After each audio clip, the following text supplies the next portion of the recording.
and there was no windows, and then there's big cops there. You like, you know, anything can happen to you. And then there was a guy screaming, "Oh!" When I went to court, they were like, no, you actually have to turn yourself into the precinct.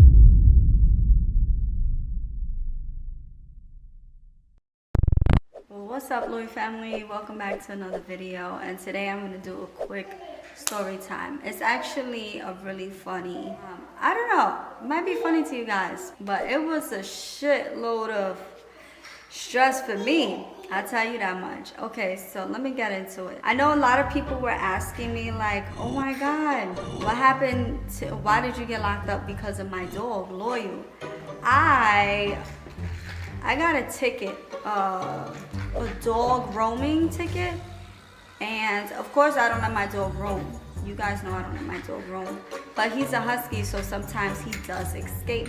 I guess he must have, he actually escaped maybe about 3 times, and the 3 times he did escape, it was like a police patrol who would come to my house and bring my dog back. And I guess like the last time she got really frustrated and she was like, if you do it again, I'm gonna have to give you a ticket. So I was just like, all right, whatever. You know, I'm not doing it purposely. It's really my dog. He's such a jerk sometimes. And Lawyer escaped again, and she comes to my, this time they had him in a pound. So when you go to the pound, you have to pick him up. That's where they release him, and then they gave me a ticket. If I'm correct, the ticket was actually, they mailed the ticket to my house. They didn't give me the ticket. They mailed the ticket to my house. And what I had to pay was to take my dog out, yeah. So they actually gave me a ticket. They mailed it to my house.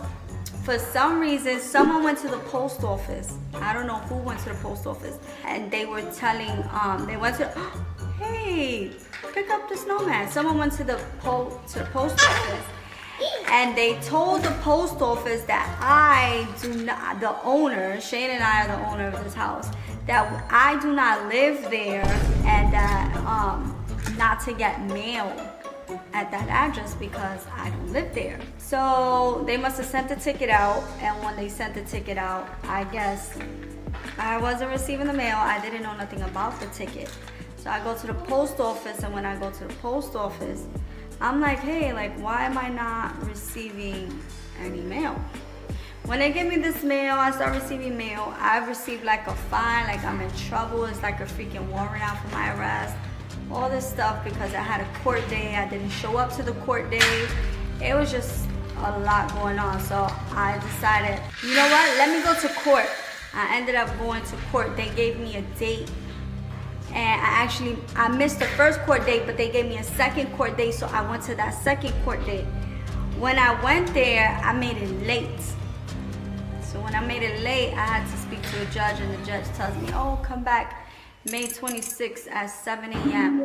So me, I decided, like an idiot, I didn't get any paper proof. So when the guy told me when to come back, he was like, listen, I'm gonna set your appointment for May 26th at 7 a.m. Me like an idiot, it was actually 8 a.m. Me like an idiot, I write it down on my phone. 7 a.m. at 8 a.m. he was like, come back in May. I said, all right. I went in May 26th at 8 a.m. Don't you know the guy set my appointment, since I didn't have a paper, no document proof, the guy set my appointment for whatever was available, which I already had left the premises, but he gave me a date and a time. And he set it for 2 days after that. So I missed another court date. By the time I go back, you know, I had a warrant out for my arrest. So when I went back, they were like, when I went to court, they were like, no, you actually have to turn yourself into the precinct. So I was like, are you shitting me right now? Like, are you freaking really kidding me? So here I go on my merry way, and I turn myself into the precinct. And when I turned myself into the precinct, it was like, man, we're gonna have to lock you up, but you have the opportunity to pay your bail out, and da da da. But when you get locked up, it is a process. It takes hours. whatever. So they had to lock me up, search me, get my fingerprints, put me through the system. I was there. I was in the back of the barrel, like in the back of the room, and it was like so dark, and not really dark, but it was like no windows. And then, you know, they have the what you call that, like a cell or whatever with the gate. And then you know, they took all my fingerprints and they were questioning me and all this stupid shit. And to be honest, I feel like that was a great lesson learned for me, because I actually know how strict Connecticut is, right? And when I say that, I didn't know, like in New York, you could, like, if your dog roams and you end up finding it, it's okay. Like, you know, New York, you could get into a fight, it's okay, you move on. If nobody press charges, you go about your day, and then nobody gives a shit. In New York, you could act crazy and it's literally okay. So when you come to Connecticut, it's a whole nother lifestyle, right? And I was truly unaware of it. I'm thinking, like, you know, your dog could run, you know, my dog escaped again, it's okay. No, it's not okay. You think like, oh, okay, I got a ticket, it's okay, I'll pay it, you know, whenever. No, New York, you could get a ticket, fines, they just revoke your license, keep it moving, you know? They don't really put you in jail, like, you know, they don't really make it a big deal. So anyway, me going through the process, I'm there for hours. They looking me up, they talking to me like, oh my God, you in the system, blah, blah, blah, blah. I didn't miss the court date, but the guy that gave me the date, he had put a whole nother date in the system, because I guess that's what was available, and whatever he told me, it was a mistake. So I ended up missing that court date, but then I had to go back to court, right? So me going back to court, to be honest, like, I seen so many cases. I had to sit in court for hours. So I seen cases like people driving drunk. I mean, I was literally there for like, in court for like, let me see, from 8 in the morning to like 9, 10, 11, 12, 1, 2. I was in court for 7 hours, just waiting for them to call my name. And in the process of waiting, being in court, you see a bunch of cases, a bunch of criminal cases. You see a bunch of crazy cases. I seen a case where a girl caught her husband cheating in a restaurant, and she done whipped both their ass. No, she didn't fight them. She cursed one of the girls out, and she cursed her husband out, and they pressed charges on her, and she messed up her record because she caught her husband cheating, and she reacted. She reacted loudly, you know, verbally, not physically. So I guess she must have said a threat or two, and the girl was like, oh, hell no, I'm not dealing with this. And she got in trouble. Me witnessing all those cases, I feel like I'm in the state of Connecticut. I feel like they kind of don't give you a chance. But then again, when you're an adult, you have to make the right decisions. So I get it. And that changed my life, honestly. That court session changed my life. Like, I don't care if I was to catch Shane like making out with a girl outside. I would just be like, okay, I catch you at home. I will not get a record for nobody. Like, that shit means a lot to me. Your name is important. Me having a record means a lot. You can't really overreact or act too crazy in Connecticut, because people just want to lock you up for anything, and there's a lot that goes on. And that's just like an eye-opening for me, because to actually go to jail and just because of a dog is so crazy. And for the record, guys, she will never catch me making out with no girl, whether it be at home or outside, you know, because she's never gonna happen. My husband is so crazy, but I feel like I would never like risk my name or do anything like that to get a record. I don't care. It just like, I mean, in the state, in the city or the town that I'm in, I don't know if it's like that throughout the whole CT, but even with my sister, she had a little experience where the cops don't play that shit. And I'm like, you know, I don't play with the law of my name. So, you know, I learned my lesson, and guess what? My dog ran away again not too long ago. And I love the fact that the neighbors know Shane. They know, everybody knows Shane. Nobody knows LIANA, you know what I'm saying? Everybody knows Shane, and they be texting him like, hey, we have your dog, whatever. So I appreciate that. I'm very thankful, thank God. That's some awesome, beautiful neighbors. But personally, you know, I just don't want to really, I don't want to go through that. It was very traumatizing to me, you know. It was really, really traumatizing. When I went into the jail, when you go to the back of the precinct, right? I mean, when you go into the precinct, and then they have like these cells in the back, and there was no windows, and then there's big cops there. You like, you know, anything can happen to you.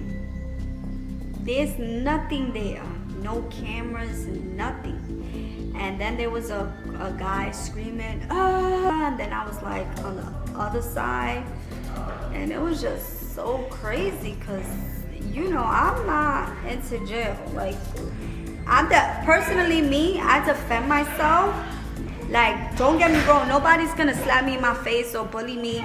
And that's the attitude I always had, because I come from New York, you know. And even coming over here, ain't nobody about to bully me. It's gonna be a problem if I have to defend myself. But if I could diffuse the situation, or I know I'm in control where, you know, it's my reaction, I'm just gonna leave it alone, because I'm not about to ever jeopardize my name, my identity, who I am as a person. You're not about, and then, you know what they do a lot of the times, if it's like a fighting crime, or like not even a crime, like it's like a fight, or it's like something like with violence or screaming or any type of threats, they make you like do these behavioral health classes, or these mental, you know, illness classes, or, you know, you gotta speak to a therapist, or maybe take some type of medication or something.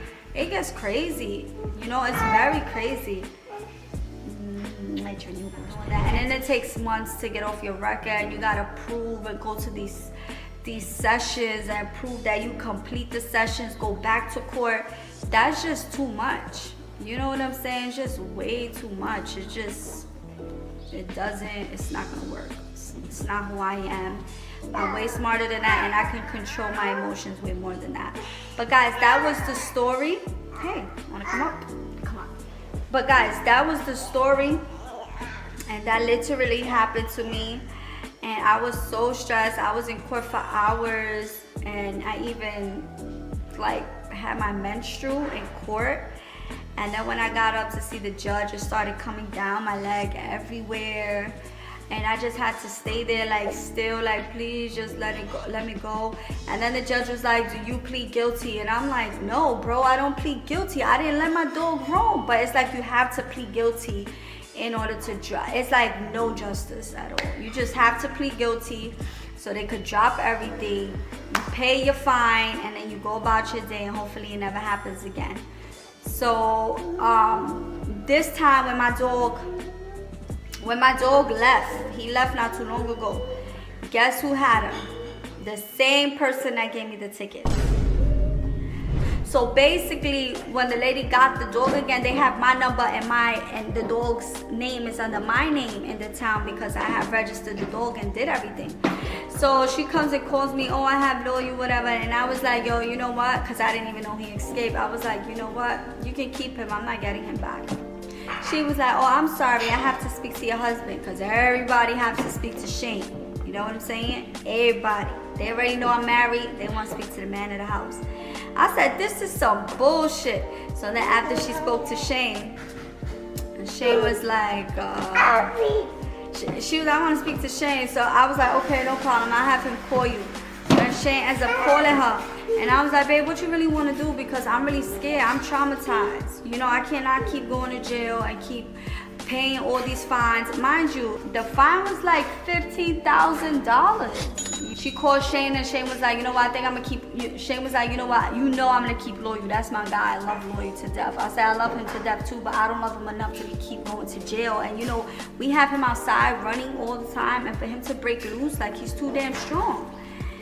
And then we decided to get loyal again.